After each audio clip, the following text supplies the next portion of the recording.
Halo Elektrizen, selamat datang kembali di Profcast. Kenalin, nama gue Alvito. Di sini gue yang akan menemani kalian di kesempatan podcast kali ini. Nah, di episode kali ini gue akan membahas sesuatu yang menarik. Apa itu? Ya, gue akan membahas entrepreneurship. Nah, kalian pasti pada penasaran kan? Kita akan membahas apa saja di topik kali ini. Stay tune terus di Profcast.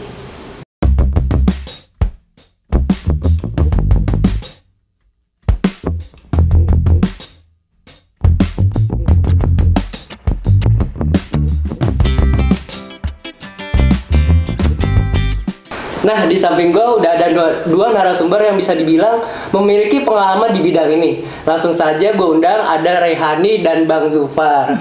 Halo Hani, halo Bang Zufar. Halo Vito. Gimana nih kabar kalian berdua? Alhamdulillah kalau gue baik. Gue luar biasa sih. Luar biasa. Coba. Lu gak nanya balik ke gue gitu? Oh ya, kabar lu gimana kabar lu? Oh, kabar gue baik banget sih. Masih semangat? Masih gue semangat banget nih sekarang. Apalagi kalian bisa datang nih di podcast kali ini. Bener-bener. Sebelum kita mulai ke topik utama, kalian bisa dong kenalin diri kalian ke Sobat Elektrizen di rumah. Boleh deh dari Hani dulu. Oke, semuanya halo Sobat Elektrizen di rumah. Perkenalkan, nama gue Reyhani atau biasa dipanggil Hani.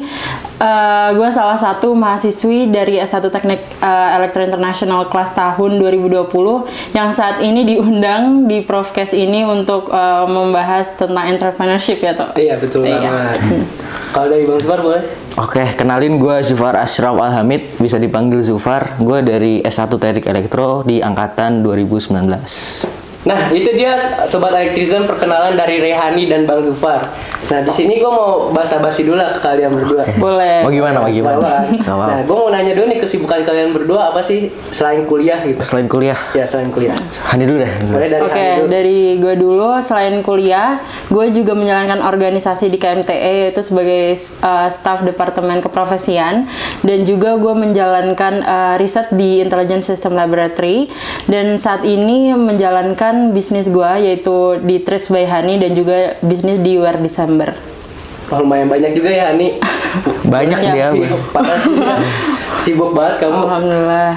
Kalau dari Bang Zufar boleh? Gue kesibukan gue cuma kuliah, terus jadi pengurus di KMTI juga, sama bisnis kecil-kecilan lah. Oke, nah di situ kan kalian berdua ada bisnis nih. Gue boleh tahu nggak sih bisnis apa saja nih yang kalian jalani sekarang? Boleh dari Hani dulu deh. Oke, kalau untuk bisnis sendiri yaitu Trades by Hani. Yang kedua itu namanya Wear December. Itu bergerak di bidang retail gitu. Jadi menjual kayak seperti baju, tote bag gitu. Oke, kalau dari Bang Zufar gimana? Kalau si Hani bergeraknya di bidang retail, gue bergeraknya di bidang digital. Oke, jadi gue ada Zoom Master Pro. Nah ini kayak persewaan Zoom kayak gitu. Sama gue mau bikin perusahaan induknya, namanya Indigital Master. Jadi semua yang produk-produk digital gue masukin situ semua. Keren banget sih kalian berdua. Udah umur segini udah punya usaha masing-masing lah ya. Terus kalau gue boleh tahu nih dari Hani nih, gue mau nanya dulu nih ke Hani nih. Oke. Kan tadi gue dengar nama usaha Hani Trades by Hani lah salah satunya. Nah gue boleh tahu nggak awal mulanya kamu ngebangun usaha ini gitu? Oke, dari namanya sendiri atau Trades by Hani itu tuh bisnis yang gue bangun di bidang food and beverage business. Dan kenapa awal mula gue menjalankan bisnis ini, salah satunya adalah passion gue, yaitu di cooking and baking. Dan juga pada saat itu gue melihat opportunity pada saat kita struggle di masa pandemi. Jadi Trades by Hani ini dibangun pada saat 2 bulan pertama pandemi, dimana pada saat itu kita lagi struggle, dan kayak at the same time I found opportunity gitu. I found opportunity in this new world, in this pandemic era gitu. Okay. Jadi kayak banyak banget kebiasaan-kebiasaan tuh yang berubah gitu. Salah satunya adalah memesan makanan melalui ojek online. Mungkin Vito dan Bang Zufar juga gitu kan. Gue penggemar ojek online setia sih. Oh bener. Gue Shopee Food sih. Oke. Nah dari situ gue kayak menemukan kesempatan dan gue buatlah ini Trades by Hani gitu. Tapi bener juga sih, bidang makanan tuh kalau apalagi pas masa Covid kita kan main HP doang nih di rumah nih. Sama nggak bisa keluar-keluar juga kan? Lapar juga kan di rumah, mau keluar pasti bingung kan mau nyari makan di mana. Nah, pasti kita nge-scroll kan aplikasi ada Shopee, GoFood segala macam kan sekarang banyak. Nah, itu udah jadi kebiasaan kita untuk mesen di all food gitu kan, online food itu tersebut. Nah, terus kalau dari Hani sendiri kenapa sih pengen banget nih ngebuka bisnis di bidang makanan ini? Kenapa? Pengen banget karena tadi yang gue jelasin tau, jadi passion gue di cooking and baking dan juga banyak permintaan dari teman-teman. Awalnya teman-teman sekeliling gue itu tuh, ayo dong Han gitu, open PO. Awalnya dari open PO sampai gue menemukan sepertinya bagus nih kalau gue memperbesar scale penjualan gue gitu. Jadinya gue fokusin di Treats by Hani ini di makanan brownies and cookies gitu. Kalau gue boleh tahu, cookies and brownies ini berarti kamu dari awal udah buat sendiri gitu ya? Iya, jadi mulai dari produksi, packaging itu gue udah buat sendiri gitu. Keren banget sih Hani. Terus kalau gue boleh tahu nih, tadi kamu bilang kan kamu ngebuat sendiri segala macam. Kamu tuh ada juga nggak sih buat makanan kayak makanan buat lebaran atau buat event-event tertentu nih di tahun ini? Ada. Jadi sekarang sistem dari Treats by Hani itu selain open PO, jadi open PO di mana pada saat demand-nya tinggi dan orang-orang ini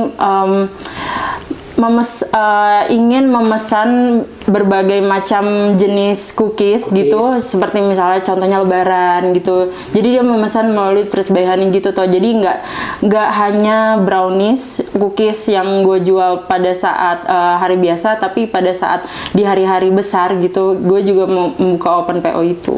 Berarti bisa dibilang kamu kayak ngebuat bukan Treats by makanan yang ala Hani aja, tapi juga makanan yang dimana kayak makanan tradisional pun kamu buat juga ya? Iya, sesuai dengan permintaan aja sih. Kalau ada cake gitu, cake ulang tahun itu juga bisa Treats by Hani untuk buat gitu. Oke, menarik banget sih dari usaha Treats by Hani ini ya Bang. Nah di sini gue mau nanya nih ke Bang Zufar nih. Nah kalau dari Bang Zufar kan tadi bilangnya usaha katanya ada Zoom Master nih. Nah itu maksudnya usaha di bidang apa sih penyewaan Zoom Master ini? Zoom Master ini usaha di bidang digital ya, di bidang persewaan Zoom. Kalau gue boleh tahu awal mulanya gimana tuh? Awal mula Zoom Master ini. Kita sama-sama kenal Zoom waktu pandemi ini ya. Iya kan? Nah, jadi gue juga waktu itu juga kenalnya di pandemi ini. Waktu itu gue masih di semester 3 kan awal masuk kuliah. Nah, awal masuk kuliah apa ya? Kayak cuma kuliah kan itu kuliah online pertama kan masih masih gabut-gabut banget lah. Gabut banget kan. Ya udah jadi pertama gue pasarin persewaan Zoom tuh.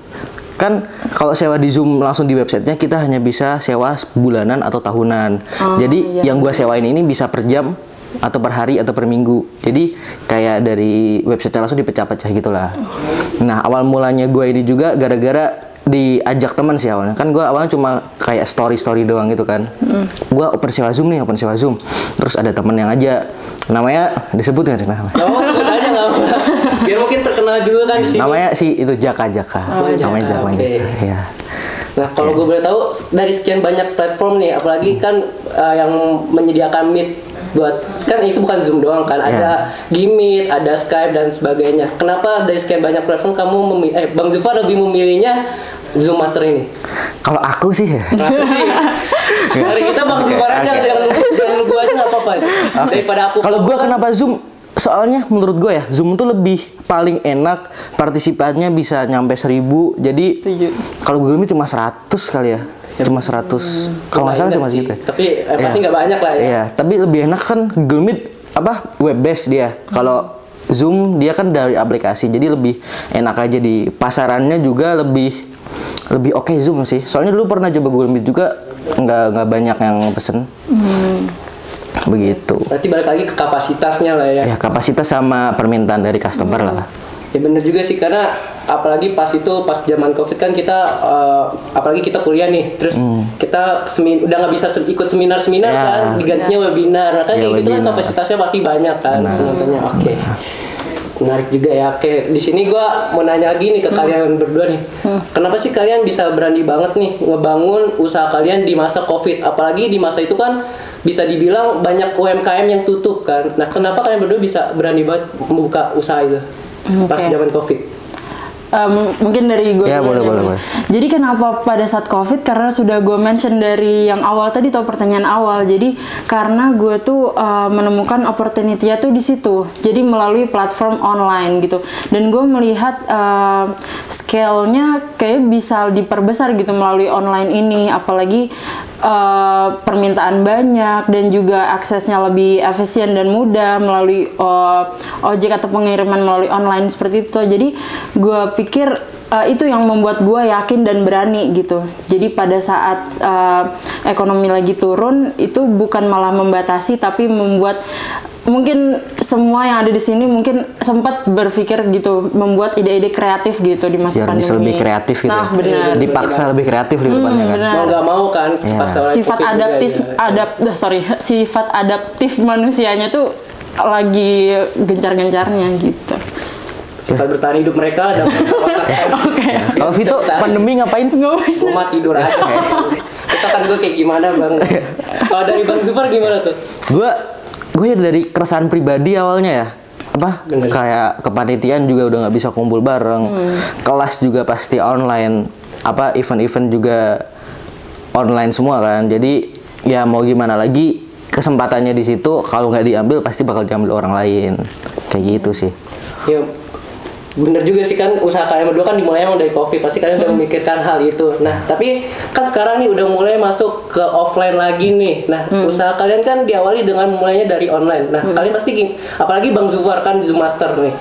Kalau dari Bang Zufar sendiri usaha Zoom ini tuh gimana sih, bakal berjalan lancar apa tetap nanti Bang Zufar ada perubahan nih, nanti gua bakal usaha apa lagi gimana? Oke, kalau dari Zoom Master sendiri tetap bakal lanjut sampai nanti Zoom tutup lah. Kalau Zoom-nya tutup kita juga tutup. Nggak laku Iya, lah nggak ya. bisa ngapa-ngapain juga kan. Udah bangkrut. Oke, kalau misalnya Zoom belum tutup kita masih menyediakan juga. Ya, betul. Begitu. Kalau buat gimana buat kedepannya Zoom Master sendiri sekarang masih ada peminatnya juga. Event-event webinar juga kalau misal 1.000 orang daripada sewa tempat 1.000 orang kan lebih enak buat di online, bisa dari rumah juga buat pesertanya juga kan. Kayak gitu. Kalau buat usaha lain paling seperti yang gue mention di depan tadi ya, gue mau bikin sebuah perusahaan induk namanya Indigital Master. Di situ gue mau produk-produk digital seperti persewaan Zoom ini, terus gue mau bikin yang baru namanya belum bisa disebutin. Masih rahasia lah ya, Bang. Pokoknya intinya buat interior design. Terus abis itu ada foto video profil kayak gitu. Abis itu ada ya yang digital lah gue. Kayak gitu sih. Gue setuju banget sih sama lo, apalagi bisnis di bidang digital ini ya sangat mengikuti perkembangan zaman. Ya, Bang. benar. Jadi di situ ya lo tinggal menambahkan ide-ide baru lo lagi Benar. gitu buat mengikuti ini. Tergantung trendingnya apa.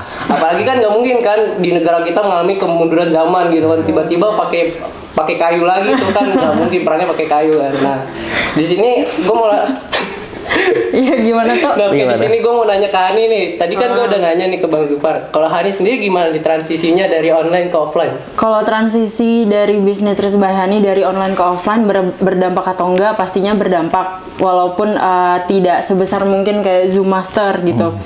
Tapi gue saat ini sudah memikirkan plan-plan gitu, sudah mempersiapkan plan-plan ke depannya. Yang gue siapkan ya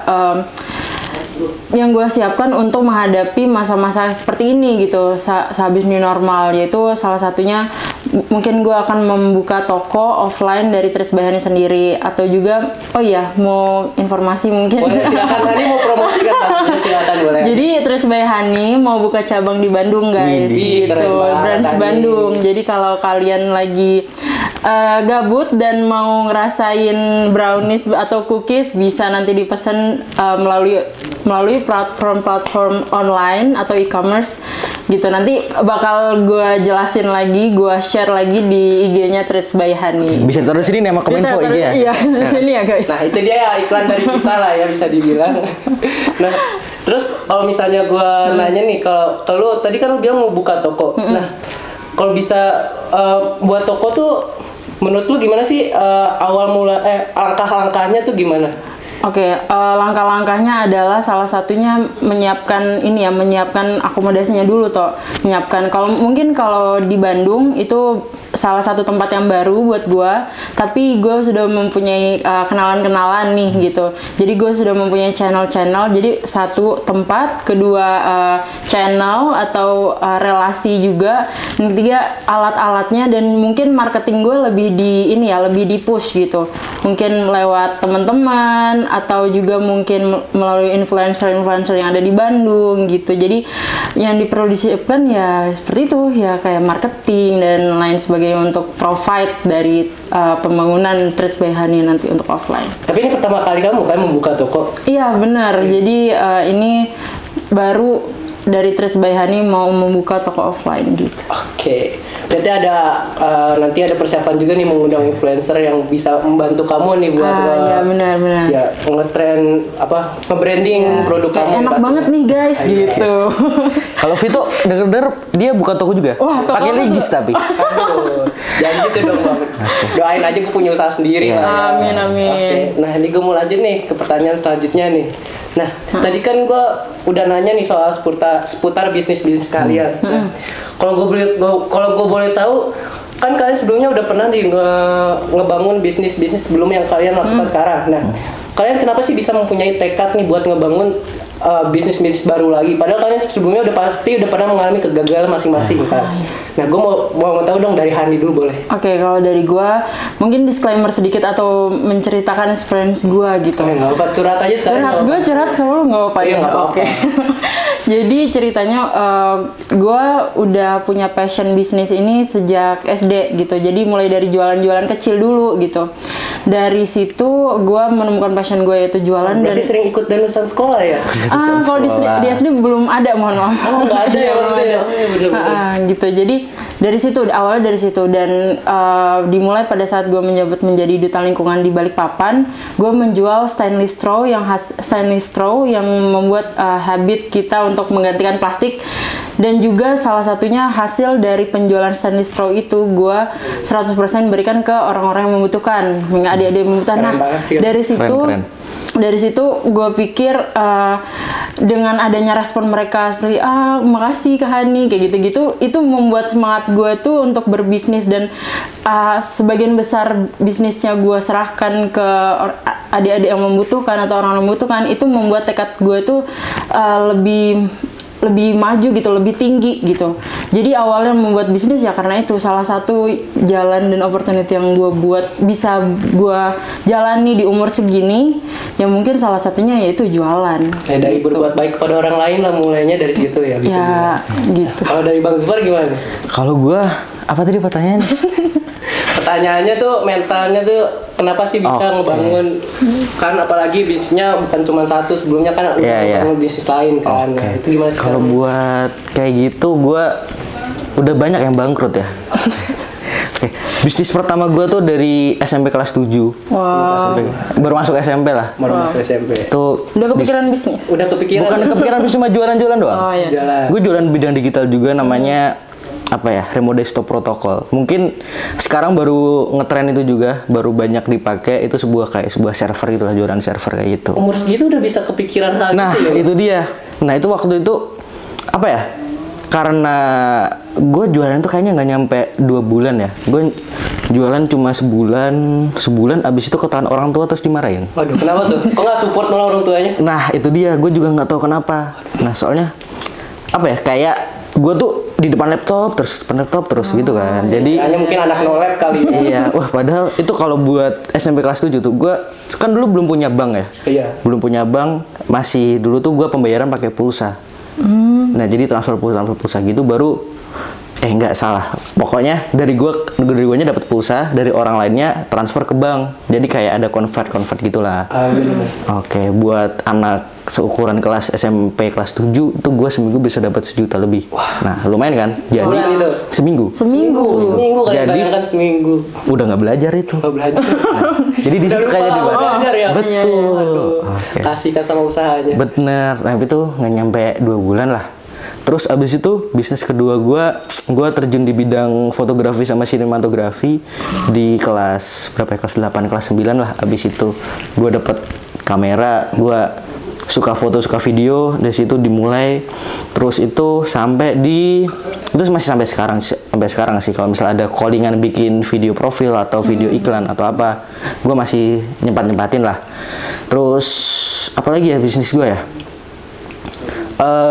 ada lagi gue waktu awal masuk kuliah gue juga buka jasa bikin web gitulah, buat perorangan atau buat apa namanya e-commerce kecil-kecilan gitu, buat UMKM kayak gitu gue juga pernah.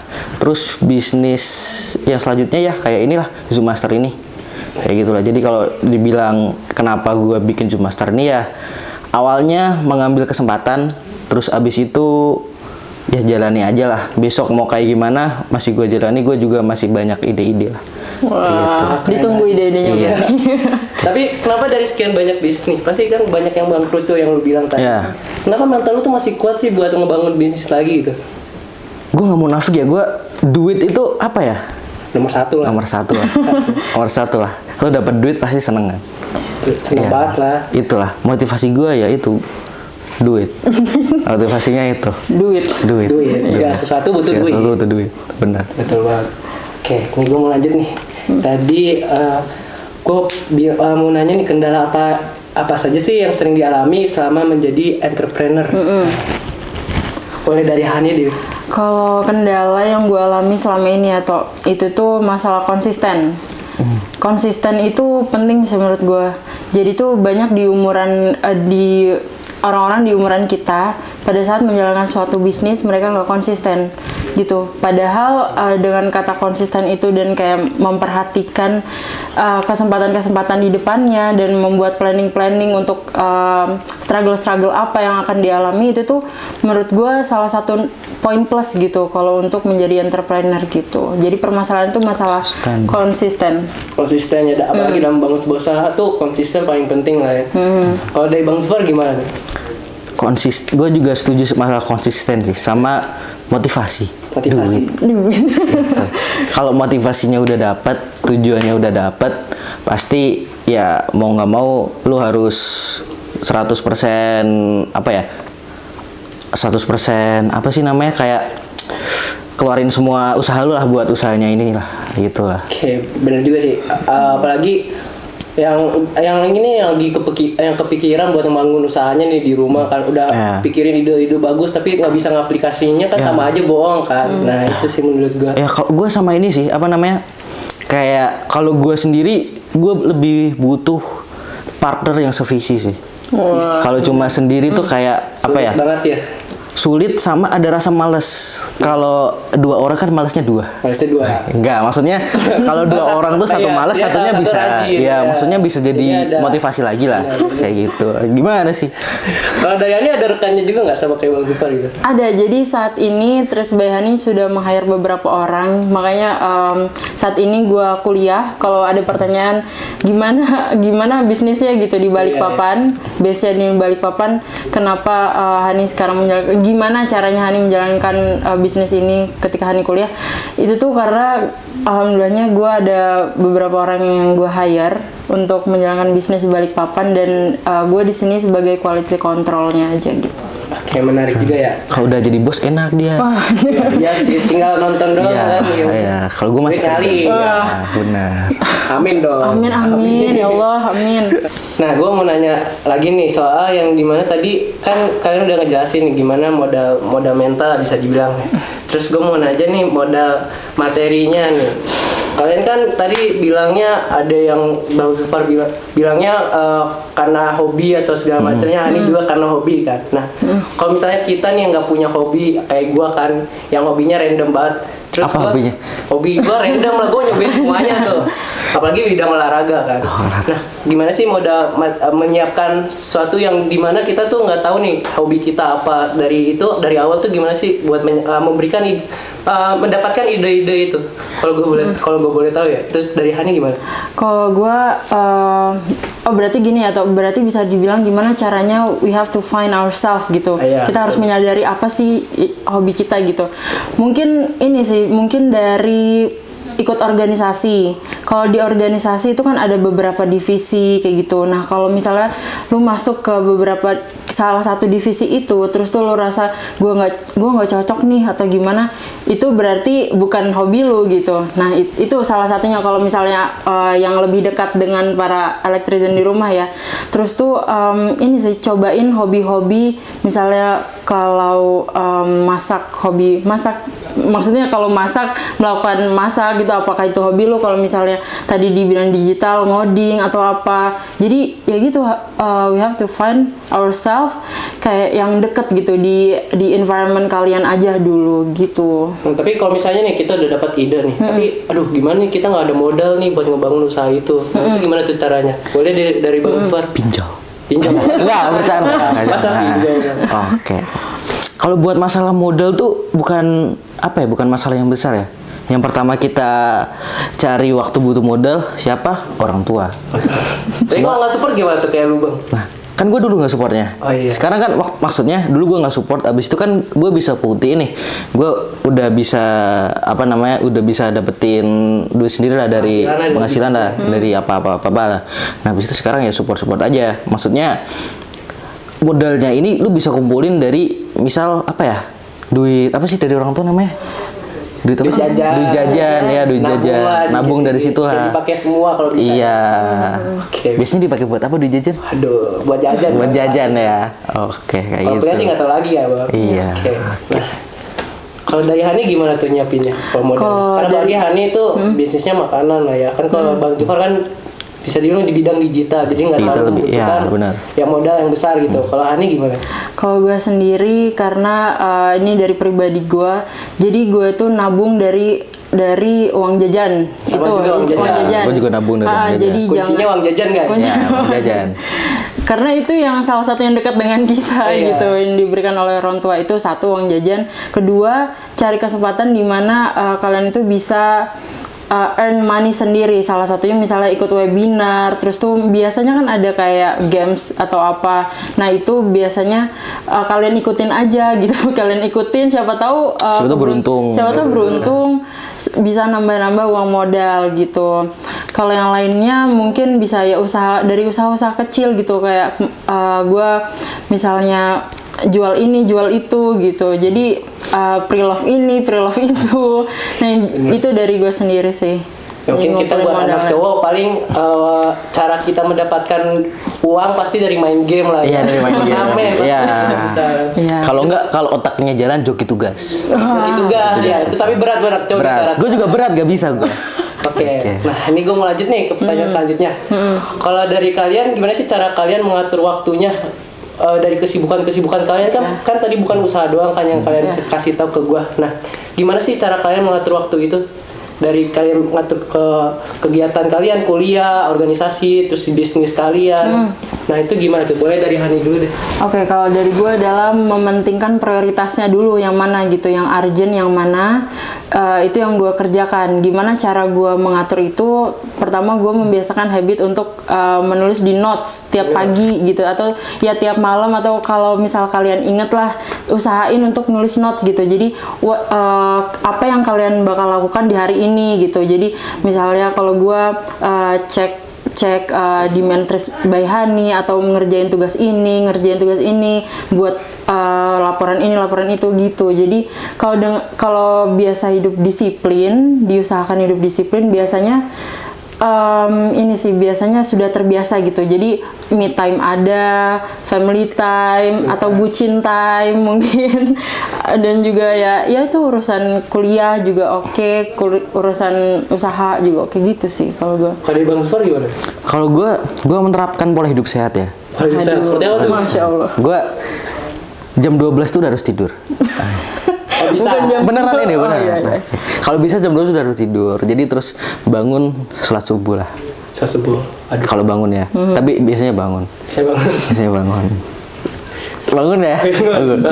Oke, habis itu tidur lagi kan. Bangun. Ini kalau sebelum masa-masa kuliah lah. Itu gue bangun jam 8 lah, jam 8. Udah biasanya tuh kayak udah ada customer tuh udah datang sendiri, maksudnya udah ngechatin gitu loh. Nah kayak itu. Kalau buat masalah kuliah, kalau kemarin kan masih online, jadi masih gampang bisa fleksibel Iya ya? masih fleksibel, bisa dibarengin lah, bisa disambi bahasa Indonesia bukan sih? Iya, Iya, disambi. iya, iya, Mungkin disambi. Alvin paham. Iya, ya kayak gitu lah. Bisa disambi yang satu buka chat, yang satu kuliah online, yang satu main, gitu. Tapi ada kepikiran juga nggak sih buat notes kayak Hani juga? Gila, gua ini ya, apa namanya? Bisa kayaknya gitu. Gak bakal bisa kayaknya gitu. Sumpah, gua pertama udah pernah nyoba kayak gitu, cuma di hari kedua udah malas. Nggak bisa gue kayak gitu. Yaudah. Paling notes dicatat di kepala lah. Gue paling notes buat pengingat tidur sama pengingat bangun. Gitu aja. Berarti yang ada kesibukan di hari itu ya paling ntar juga keinget sendiri gitu. Iya. Paling kalau lupa dari nelpon. Oh iya. Gitu. Oke. Kalau sibuk emang beda lah ya. Bang. Nah di sini sebelum kita masuki pertanyaan terakhir lah ya. Nah gue mau nanya dulu nih. Kan tadi udah jelasin nih kayak cara mengatur waktunya. Nah di sini gimana cara mengatur keuangan kalian? Apalagi dari usaha penghasilan yang kalian dapat dari usaha kalian. Nah itu gimana sih kalian dapat mengatur hal itu? Apa mungkin kalian langsung jajanin tuh dari hasil usaha kalian? Kan gak ada. Kalau gue kayak gitu sih ya. Gue apa ya? Gue money management gue emang buruk ya. Jadi duit gue banyakan alokasi kemana ya? Ke game sih. Ke game. Iya sih. Tapi penghasilan banyak juga. Lumayan lah ya. Lumayan lah ya. Bisa kalau buat makan. Kalau buat usaha lagi gimana tuh? Usaha lagi bisa juga. Bisa. Ya pokoknya yang pertama tuh modal buat usaha dialokasiin. Dana darurat. Dana buat masa depan. Baru buat main. Begitu. Kalau dari gua sih kayak gitu ya. Pokoknya apa ya? Gue juga masih muda kan. Maksudnya gue berumur berapa? Umur berapa sih? Gue umur berapa ya? Mau berani? 2021 umur berapa? 21. 21. Ya 21, gue 21 ya. Ya paling banyak lah keluarnya ke game lah. Kalau nggak buat makan paling ya itu sih. Buat kalau dari gua. menikmati hasil Menikmati, sendiri lah iya. ya. Apalagi kita masih muda. kuliah kan. Iya. Besok kan juga belum pusing. iya kan masih ini coba-coba lah. Coba-coba. Iya belum kerjanya beneran. Belum mikirin yang kesana dulu tuh yang Iya. keluarga. Tanggungan juga masih sendiri. Belum siap nikah juga kan berarti? Belum masih lama lah. Kalau dari Hani gimana?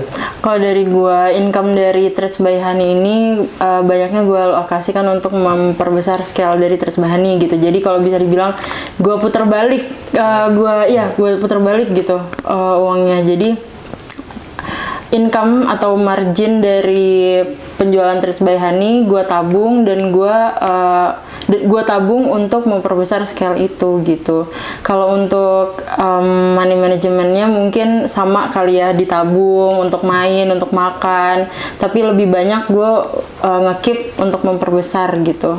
Nah, gue nih ngomong-ngomong money management nih. Waktu lu punya duit banyak, jangan sekarang kan baru terkenal namanya FOMO ya. Fear of missing out. Jadi jangan ikut-ikutan lah. Kemarin gue ikut-ikutan saham, ikut-ikutan kripto. Hilang. Mungkin bisa belajar dulu kali ya. Itu tuh jatuhnya judi juga sih menurut gue lah ya. Gue enggak sih. Jadi Soalnya gue yang ngelakuin. Oh iya. Pokoknya hilang lah. Karena gue juga ngelakuin maksudnya. Ya, Emang begitu kalau lah. gitu butuh ilmu lagi lah. Ya, pokoknya jangan ikut-ikutan kata-kata orang lah. Ikutan orang lah. mungkin ikutan boleh, tapi harus Harus riset research dulu. lagi. Ya, riset Iya. lagi. Pokoknya Jangan orang bilang, pasti naik nih, pasti harus naik. dibeli. Iya, gue kayak gitu kemarin tuh. Wah, tahu-tahu hilang 10 juta hilang. Hilang. 20 juta hilang. Aduh. Pasti bisa dicari tapi. Bisa. Tapi tetap juga kan segitu. Tetap juga Uang nyesel. namanya. Terus juga nyesel. Apalagi lihat naik turun nggak bisa tidur ya. Itu yang penting apa ya, pokoknya punya pendirian lah kayak gitu. Tuh, jangan ikut-ikut orang. Jangan lah ikut ya. orang. Oke, kita lanjut ke pertanyaan terakhir. Ini udah penghujung acara nih. Ini buat sobat Electrizen nih. Kalian bisa dong ngasih tips and triknya gimana sih cara, apalagi yang masih ragu-ragu nih dalam membuka usahanya. Nah, gimana sih kalian bisa kasih dong sedikit dong tips and triknya. Apalagi mereka yang masih ragu ini. Oke. Dari Hani dulu boleh deh. Kalau tips and tricksnya dari gue adalah bulatkan dulu tekad dan niat gitu. Kalau sudah ada niat, itu tuh pasti nanti kalau biasanya gini toh. Biasanya kalau untuk entrepreneurship yang gue tadi bilang konsisten, biasanya awal-awal pada saat memulai bisnis itu euforianya lagi naik-naiknya gitu. Lagi semangat-semangatnya gitu kan. Etos kerjanya pasti lagi naik gitu. Tapi pada saat ada struggle di tengah jalan pada saat lu menjalankan bisnis, biasanya itu euforia kalian tuh turun. Nah, Jadi dari situ kalian tuh harus bisa memprediksi apa sih masalah-masalah yang bakal gue hadapin kalau gue memulai bisnis ini. Dan kalian kalau bisa sudah mempersiapkan problem solvingnya apa. Oh, gue harus gini, gue harus gini. Jadi pada saat kalian memulai dan kalian menjalankan itu nggak kaget lagi pada saat kalian sudah menemukan permasalahan itu gitu.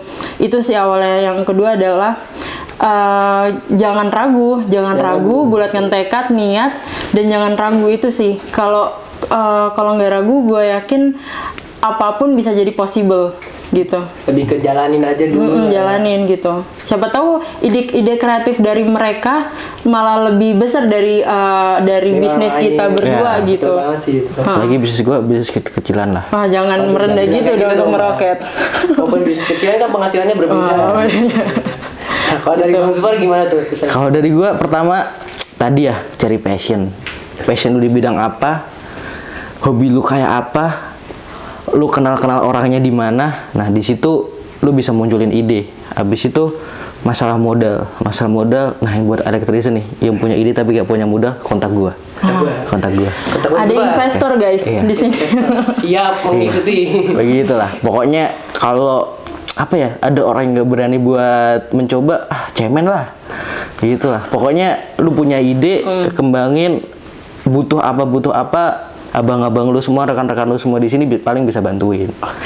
Nah itu dia podcast kita kali ini. Satu pesan dari gua, lebih baik berani mencoba daripada tidak sama sekali.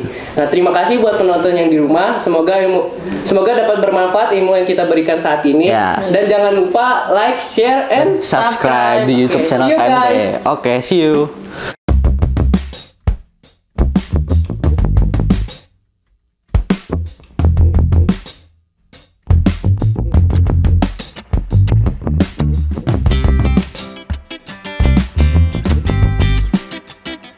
Thank you.